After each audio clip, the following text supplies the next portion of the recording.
안녕하세요. 철대갑수의 명품 PD 한PD입니다. 첫 번째 얘기는 자영업자 이야기예요. 요즘 자영업자가 늘었지만 소득은 뚝 떨어졌다. 평균 소득이 최근 몇 년 동안 계속 떨어지고 있다는 거예요. 자, 여러분들 잘 보세요. 평균 소득이 2천만 원도 안 돼요. 자영업하는 게 얼마나 어려운지 알겠죠. 굉장히 이 부침이 심한 거예요. 자영업자들은. 자, 자영업자들 사업소득을 신고한 사람은 증가했지만 평균 소득이 1,900만 원으로 줄어들었다라는 거예요. 자, 이게 누가 어디서 나온 이야기냐면 이 양경숙 의원이 국세청에서 받은 세무자료, 종합소득세 신고 자료를 가지고 723만 명 정도를 분석한 결과예요. 자, 2018년보다 자영업자가 44%나 증가했네요. 그죠? 비정상적으로 증가한 거죠. 자, 2018년도에 502만 명이었는데, 지금은 723만 명이다. 자, 1년 전인, 자, 2021년도겠죠? 여기 2022년도 자료니까, 2021년도에는 656만 명이야. 좀 계속 증가하는 거죠. 그리고 22년도에 723명. 작년에는, 그러니까 23년에는 더 늘어났겠죠. 자, 자영업자 수는 늘어났지만 소득은 줄어들고 있다. 2018년에 2,136만 원을 벌었어요. 연평균. 2019년에 2,115만 원을 벌었어요. 2020년도에 2,049만 원을 벌었어요. 그리고 2021년도에 1,952만 원, 2022년도에 1,938만 원. 오히려 계속 줄고 있어요. 그죠? 자, 4년간 9.3%가 소득이 감소했다. 여러분, 물가는 계속 올라왔잖아요. 그죠? 근데 소득이 줄고 있다는 거야. 장사해도 남는 게 없다라는 거죠. 자, 이렇게 평균적인 벌이가 약화되고 있다. 자, 벌이가 적은 하위 구간일수록 이런 추세가 더욱 두드러지게 나타난다. 상위소득 20%는 상위소득 20%의 자영업자 평균 소득은 2018년도에 7,630만 원 정도, 2022년도에 7,290만 원 정도. 그러니까 자영업을 해서 상위 20% 정도는 그냥 월급쟁이만큼 번다는 거예요. 월급쟁이만큼 벌고 있다. 자, 그러나 하위 20%는 이건 거의 못 번다고 봐야죠. 180만 원에서 70만 원. 그냥 이거는 그냥 앉아 있는 거네. 그죠? 이렇게. 그리고 상위 소득 0.1%의 평균 소득은 16억 정도, 16억 3,300만 원 정도 더 소득이 늘어났어요. 상위 0.1%는 어디 가서도 잘하는 거니까, 이런 사람들은. 자, 여러분들, 제가 이야기하고 싶은 건, 제가 자영업 하시는 분들 많이 알거든요. 주변에서 성공하신 분도 많이 봤고, 매일 실패하시는 분도 봤고. 그런데 제가 보니까 한 열에 7분 실패하는 것 같아요. 그죠? 한 명은 정말 잘 되고, 2명은 그냥 그런 대로 되고, 열에 7분 실패를 하시는 것 같아요. 실패. 자, 그 실패의 원인이 뭐냐면, 일단은 경쟁이 너무 치열해.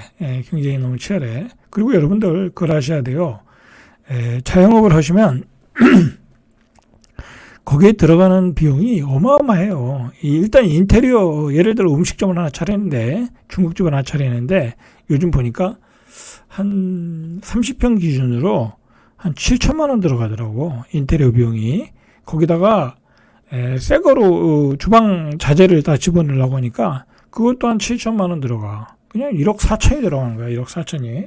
그럼 여러분들 자영업에서 한 달에 1,000만 원을 벌면, 예를 들어 1,000만 원을 벌면 그 1억 4천을 건지려고 하면 14개월을 일해야 돼. 그거 너무 비경제적이죠. 그죠? 비효율적이죠. 그죠? 비효율적이죠. 자, 그리고 그렇게 벌어도 솔직히 그렇게 해서 잘 벌었어. 벌면 문제가 뭐냐면 한 2년 있으면 힘들어서 못 하겠대. 물론 인이 박혀가지고 잘하시는 분들도 있어요. 잘하시는 분들도 있는데, 문제는 이제 자기가 주방도 뛰고 하시는 분들은 힘들어서 못 하겠다는 거야. 근데 자기가 주방 안 뛰면 또 벌기도 쉽지 않잖아. 그래서 힘들어서 한 2년 하시다가 다 그만두더라. 결국은 그 인테리어 비용 들어간 게 한 1억 5천인데 한 몇천, 2, 3천밖에 못 받는 거야, 권리금을. 그러고 나오더라. 그러면 한 1억 까먹고 나오는 거야. 제가 또 어떤 경우도 봤냐면, 자영업을 하시는데, 뭐, 자기가 어떻게 막 그 빚을 내서 그냥 어려운 상황에서, 뭐 예를 들어 횟집을 차렸는데, 장사가 안 돼서 이제 폐업하셔가지고 빚만 남았잖아요. 그래서 자살하시는 분도 많이 봤어요, 제가. 그러니까 자영업은 가능한 한 하지 마셔라. 너무 경쟁이 치열하다. 경쟁이 치열하고, 하시려고 하면, 엄청난 각오를 가지고 하셔야 돼요. 엄청난 상권 분석, 그 다음에, 그 체력적인 문제, 각오, 그 다음에 어떤 그 소비자의 어떤 그 선호도, 뭐 그런 거, 그리고 시장 조사, 그런 걸 가지고 하셔야 되는 거야, 자영업은. 자, 그런 점에서 제가 한번 이야기 해드렸고요.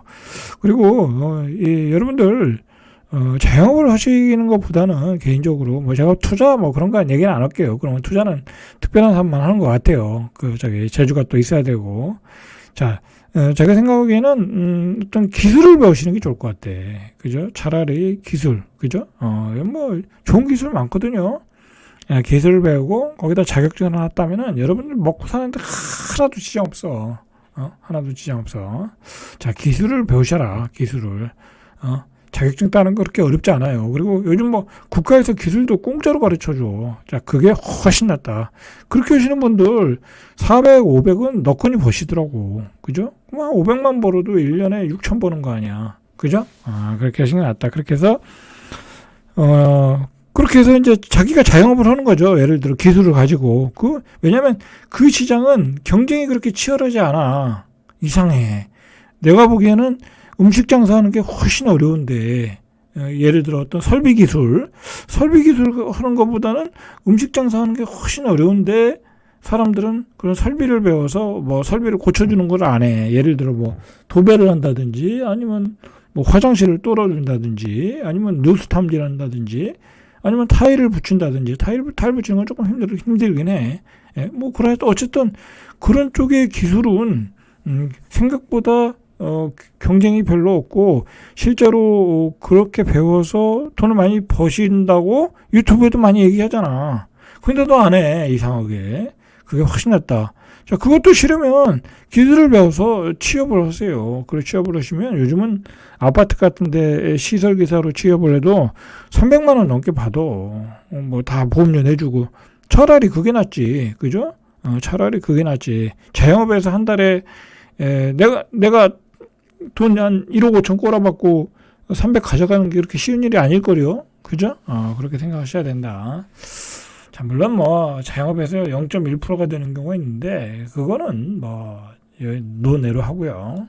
자, 우리나라의 어떤 이 산업 구조를 보면 이게 지금 안 그래도 뭐 저금리 때문에 뭐 우리가 대출 받아서 다 집 사고, 자영업 하시는 분들도 대출 받아서 장사하고, 자영업자가 너무 많으니까 모든 게 이게 대출 받아서 하는 구조잖아. 결국은 돈 버는 건 은행뿐이 있더라는 거야. 이 기록을 보니까.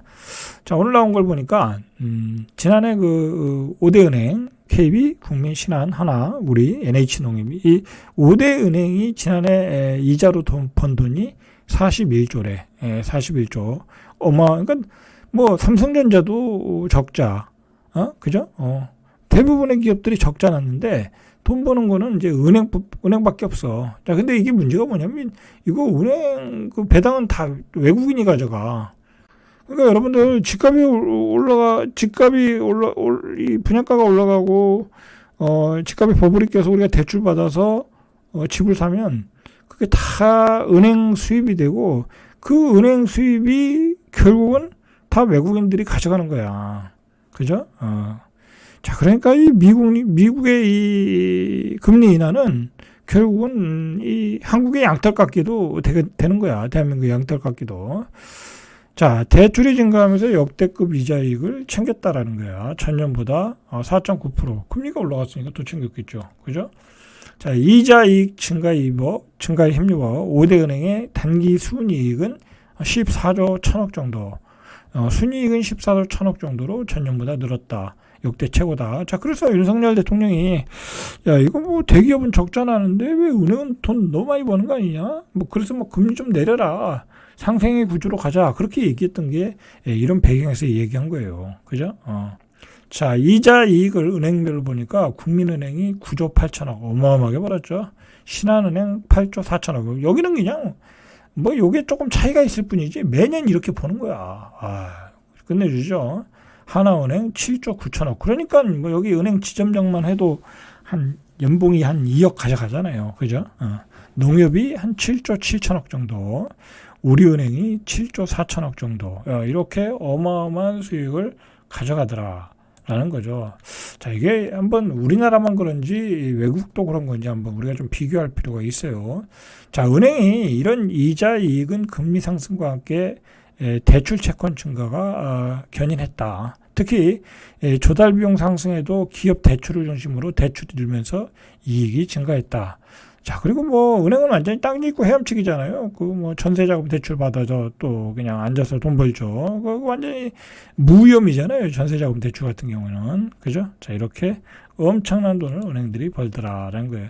은행이 이것만 가지고 돈 버나요? 또 이렇게 또 홍콩 H지수 관련 ELS를 또 대규모 팔아가지고 중산층들의 그 퇴직장금을 다 빨아먹었죠. 그죠? 자, 그래서 금융감독위원회에서 열받은 거예요. 그죠? 이자로 그렇게 많이 벌고, 자, 이런 ELS로 또 중산층의 돈을 다 빨아먹고, 그러니까 금융감독위원회에서 적당히 토해내라. 자, 그렇게 얘기가 나오고 있는 거예요. 그죠? 물론 이제 투자한 사람들도 어떤 실책, 자책 사유가 귀책 사유가 없는 건 아니지만, 그죠?